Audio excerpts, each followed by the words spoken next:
I'm Doña Isabel de Tarragona, and I'll be sharing with you some of the great Andalusian minds. Up next, we have Wallada. Wallada bint al-Mustakfi was born in Cordoba around 994 or 1001, a poetess and daughter of the Umayyad Caliph Muhammad III of Cordoba, who ruled from 1024 to 1025. Her mother was a Christian slave, possibly named Sukara. She grew up during the tumult of al-Mansur's reign and the civil wars that followed, but was highly educated. Her father fled the country when the Umayyad dynasty was overthrown.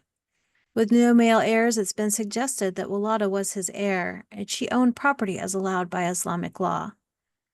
She created a literary salon in Cordoba for poets of all stations, even now being referred to as a princess poet. Her school of poetry lasted until she died in 1091. This image is an imagined portrait of Wallada done in 2012 by the artist Jose Luis Munoz with graphite, charcoal, tempera, acrylic, gold leaf, and oils on a wood panel. It is part of a series on women of Al-Andalus in the Casa de la Amoria collection in Sevilla. One of her poems reads, when people look at my splendor, am like the gazelles of Mecca, whose hunting is a sacrilege. Because of the tenderness of their talk, they are taken to be harlots, but what preserves them from ribaldry is Islam.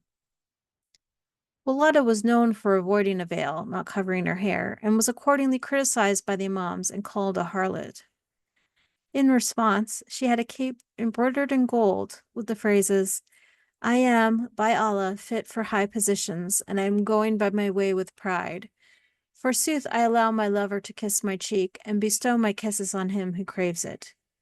This is also translated as, by God, I was made for glory, and I saunter heedlessly, and I place the saucer of my cheek to my lover, and give my kiss to whomever is thirsty for it. Members of her poetry salon included Ibn Hazm, a theologian who is sometimes known for his book, The Ring of the Dove, a treatise on love written in 1022, which was written from a devout Muslim perspective, with chastity and restraint as themes. Another member of her salon was a young Ibn Zadun, an influential Andalusian poet who she met at a poetry competition. He was later exiled to Sevilla when he fell out with the current Taifa ruler. Many of his famous poems were about Wallada, but their relationship had to be kept secret due to her father being overthrown by Ibn Zadun's employer and Ibn Zadun's political activities. Wallada wrote in various meters such as wafir and as well as uncommonly in free verse. 9 of her poems survive to today. 8 of them are about her relationship with Ibn Zadun, including, Be ready to visit me as darkness gathers, for I believe that night keeps all secrets best. The love I feel for you, did the sun feel it thus, it would not shine. Moon would not rise, stars would cease traveling. This boldness may reflect her unconventionality, or the tradition of Arabic poetry, which includes assertiveness by Islamic women. The relationship between Wallada and Ibn Zadun seems to have ended badly after about a decade, with insult and jealousy poems being popular between them after he cheated on her with her slave girl. If you were just in keeping with our pact of love, you would not love my slave maid, preferring her, leaving aside the bough that produced beauty's fruit, and clinging toward a bough that no such fruit does show. You know full well that I am the heaven's full moon, yet to my grief you let Jupiter beguile you.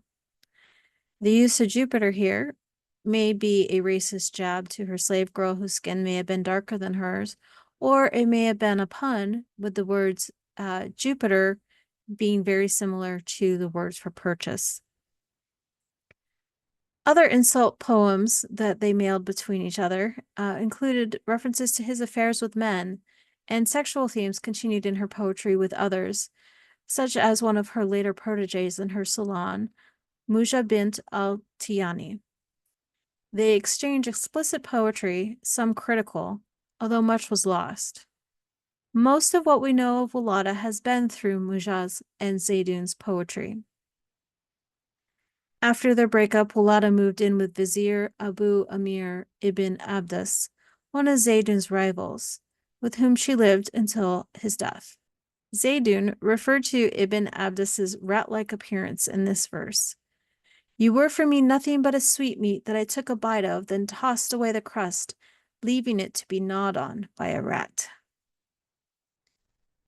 This image shows the sculpture of the hands of Ibn Zaydun and Wallada, which was placed in the plaza known as El Campo Santo de los Martires in Córdoba, Spain, in 1971, to commemorate the 900th anniversary of the love story of the great Andalusian poet Ibn Zaydun, born Córdoba 1003, Sevilla 1071, and Princess Wallada, born in Córdoba 1001, died March 26, 1091. The hands reflecting their desire and also separation.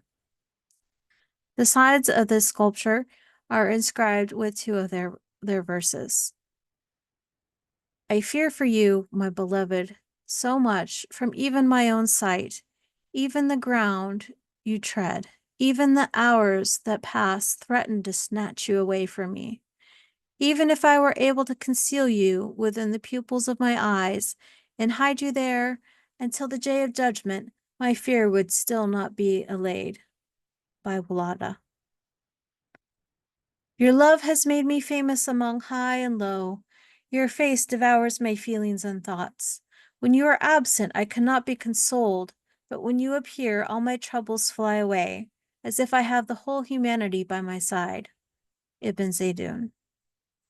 The fiery poetry of the independent Wallada and Zaydun continues to influence Spanish ideals of romance and defiance of courtly love.